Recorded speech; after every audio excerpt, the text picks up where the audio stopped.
Всем привет! Меня зовут Борислава, и я преподаватель в школе сербского языка «Nisam Stranac».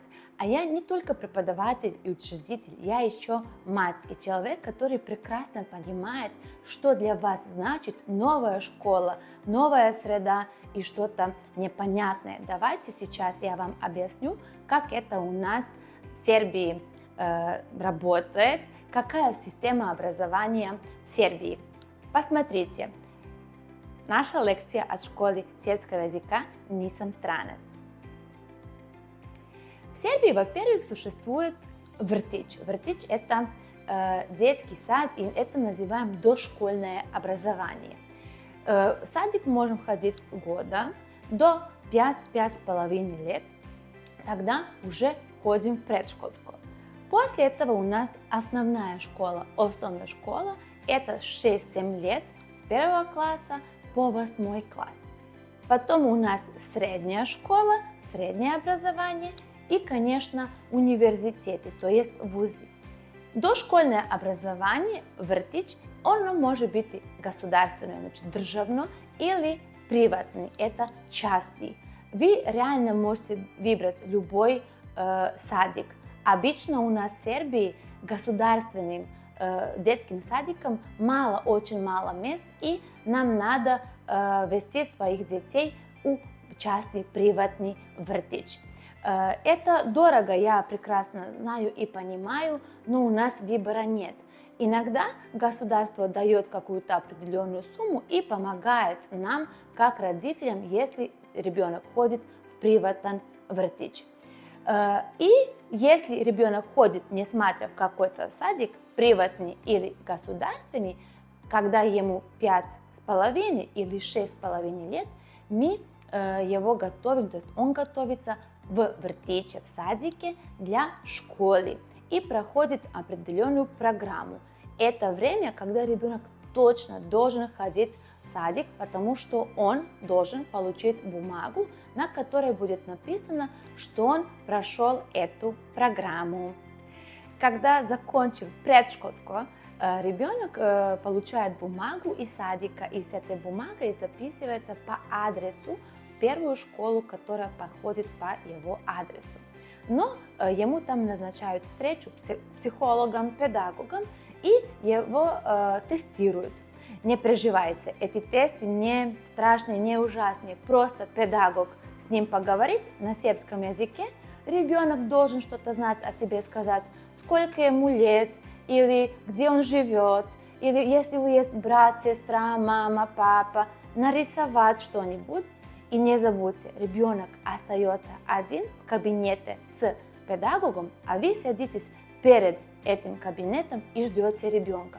Это нормальная процедура. Они еще могут попросить ребенка посчитать до 10, что-то нарисовать, и потом они вам скажут через некоторое время, в какой класс 1 сентября ему надо приходить. Еще запомните, 1 сентября мы не покупаем цветы на первый день школы ни учительницам, ни учителям. И еще нам обычно в 1 класс говорят, приходите, просто познакомитесь, посмотрите, кто ваши друзья в классу, и получаем часто майки определенного цвета. Например, первый 1 желтый, первый 2 зеленый и так далее. Так что ваш ребенок всю неделю, пока не привыкнет, кто его друзья, и кто его учителя, и какой его класс, будет ходить вверх одной майки. Когда говорим основная школа, это начальная школа, и с 1 по 4 класс у нас учитель или учительница. Конечно, им обращаемся с «вы», и у нас нет отчества, просто учительница Миро, учительница Анна. Так дети обращаются к своей учительнице. Еще они поднимают 2 пальца вот так, если хотят что-то сказать. 1-2 класс это для нас без отметок. Мы можем получить сердечко или какой-то листочек или смайли. Вот дети учат то, что надо читать, писать, кириллицу, латиницу, математику, другие предметы все проходят, конечно, дружить. И знаете, вам понадобится очень много карандашей, пенали, тетради. Мой сын реально терял каждый день какой-то карандаш и чьи-то учебники приносил домой. Не переживайте, это все нормально. У учителя часто там коробка, где дети могут найти свои вещи, которые забыли вчера в школе. Еще у нас дети в школе не переобуваются. Это сейчас не садик, это школа. И мы, например, в сандалиях или в кроссовках ходим весь день по школе. Только нужно для физкультуры майка, шортс и чистые новые кроссовки. Обычно белая майка для мальчика и девочки и синие или красные шортики для ребенка. Конечно, у нас формы нет, мы не одеваем форму, можем ходить в школу чем угодно, но чтобы это были нормальные футболки и майки, никаких бретель нет. Не можно мальчикам ходить в коротких шортиках, девочкам тоже нельзя. И, конечно, нельзя ходить в тапочках. Нас это учат еще в садике и, конечно, в первом классе в школе. Девушкам нельзя краситься ни тем, которым 15, ни тем, которым 10 лет. Еще с 3 класса мы получаем отметки. У нас баллы такие с 1 до 5. Пятерка, конечно, самая хорошая, но и четверка неплохая, то есть врало добр. Двойка – это тоже проходная отметка, и мы, если получили двойку, не значит, что будем повторять класс. Часто дети вообще не повторяют ни один класс, и не надо их пугать этим, просто им надо дать время, чтобы они сами могли понять, какую отметку, какое знание им нужно. У нас по музыке есть определенные инструменты, и я всегда рекомендую: ничего не покупайте, пока вам сам учитель не скажет, что надо купить, какие учебники, какие тетрадки, какие карандаши, какой блок брой 5, 3 и какой музыкальный инструмент. Когда заканчивается 4 класс, мы обычно готовим какую-то маленькую приредбу, маленькую выставку, где наши дети вместе со своим учителем показывают, что они научили 4 года. Иногда добавляем и по-английски программу, потому что наши дети с 1 класса учат и английский язык. А обычно все будет на сербском, какие-то соревнования, по стихи могу читать, могу песни спеть в хором и что-то такое. Покупаем обычно подарок учительнице и прощаемся с ней. Всегда ее любим, никогда не забиваем и смело ходим в 5 класс. В 5 классе у нас тоже хорошие преподаватели и наставницы, их уже называем наставник и наставница.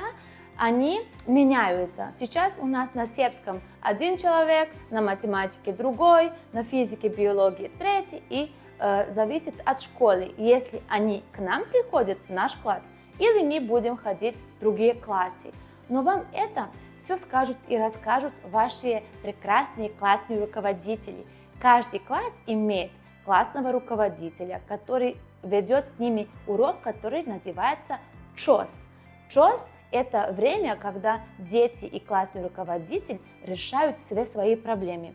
Никогда не забудьте, если у вашего ребенка есть какая-то проблема, он должен сперва обратиться к учителю или учительнице, наставнику или наставнице и, конечно, вам. В школах нельзя драться, это у нас запрещено. И надо всегда обращаться за помощью своим родителям, своим наставникам, они всегда готовы помочь. Даже если произошла какая-то ситуация неожиданная и неприятная для вас, не переживайте, все люди, и все это можно решить разговором у психолога, у педагога. Сейчас у нас эта практика очень популярная. Когда у нас 15 лет, мы заканчиваем 8 класс уже.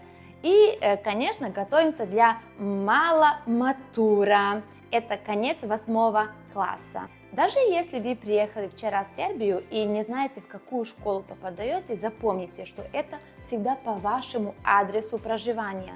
Начальная школа у нас обязательная, и они вам не могут отказать.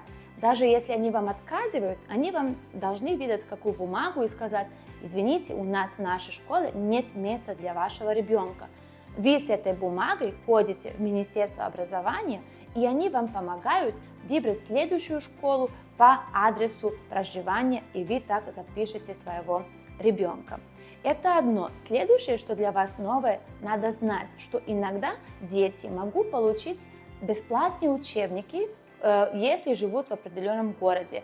Сербия постоянно старается ввести новые программы и для всех детей, для первого класса выдавать бесплатные учебники. Для третьего ребенка тоже есть льготы и можем получить бесплатные учебники. У нас ромские ребята, дети всегда получают бесплатные учебники. Еще надо знать, что есть такой электронный дневник. Когда вы пошли в первый класс, вам классная руководительница, то есть учительница, выдает пароли и инструкции, как создать электронный дневник, мой С-дневник. Он будет нужен вашему ребенку с первого класса по заканчиванию, то есть по среднюю школу, по 8 и потом по среднюю школу. Значит, это легко сделать свой пароль и запомнить его, сохранить. Он будет нам нужен 12 лет. Когда заканчиваем школу и говорим про малую матуру, пожалуйста, не переживайте, это только тесты. У нас система баллов. Если ребенок с 6 класса по 8 учился на отлично, значит, у него будет уже определенное количество баллов из начальной школы.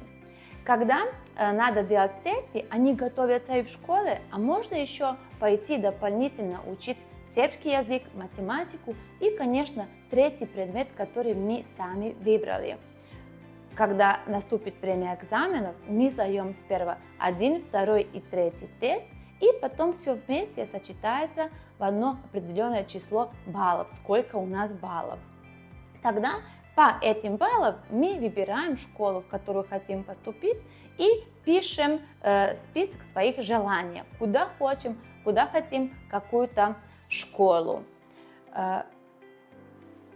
Если хотите поступить, допустим, в филологическую гимназию или какую-то художественную школу, у которой в средней школе есть свои экзамены, вы тогда готовитесь к этим экзаменам и сдаете их в апреле, потому что обычно в мае все дети сдают экзамены для обычной школы.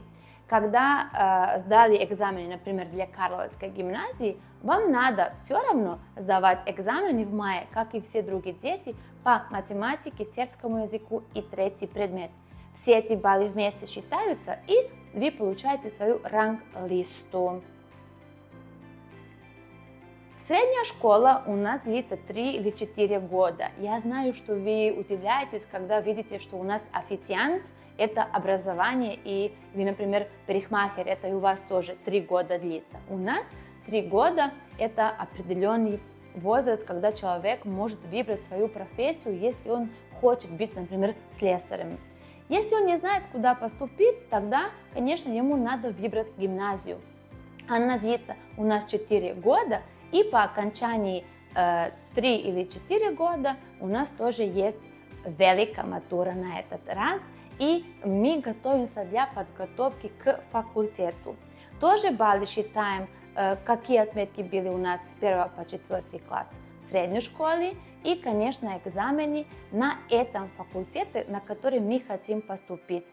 У них есть свои экзамены, мы идем к ним, узнаем, что надо готовиться именно для этого. Не может быть, например, для сербского языка и математического факультета те же самые экзамены.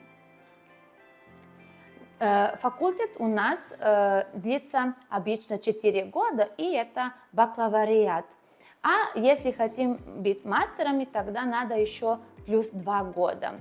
И сейчас по Болонской декларации, сразу после мастера, если у вас там отметки 8,50, 8,5 или 9, тогда вы можете пойти даже и на докторские студии. От вас это зависит, но основный, надо понимать, что у нас система по Болонской декларации с 2005 года. И есть основная студия, мастер-студия и докторские студии. С 2005 года все вузы в Сербии применяют Болонскую декларацию, а это хорошо для нас, потому что экзамены не длятся больше 2-3 года, как мы раньше слушали, допустим, я литературу 19 века русского языка, 2 года слушала, потом сдавала экзамен.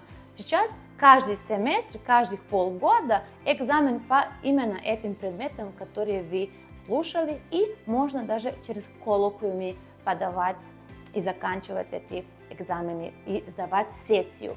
Когда говорим про факультет, там есть индекс. Индекс – это зачетная книжка, и на факультете, все факультеты у нас, государственные или частные, для иностранцев платные. Как родители, человек, я всегда рекомендую начальную и среднюю школу государственные, а для вас все равно, если поступите на государственный или частный факультет, оба аккредитированы, и вам надо тогда и можно выбрать, например, частный факультет, потому что они легче работают с иностранцами, а вы все равно платите и тот факультет, и тот. А образование и знания то же самое. Для нас, как жителей нашей страны, мы можем быть на бюджете, и из-за этого надо постараться хорошо учиться, чтобы были именно на государственном, на бюджете. А вы все равно платите более те же самые суммы и можете выбрать факультет, который хотите. Спасибо всем за внимание, хвала свима за pažnju. Если у вас остались какие-то вопросы или я что-то не сказала, а вы хотите услышать, всегда пишите, и я вам отвечу. Видимся!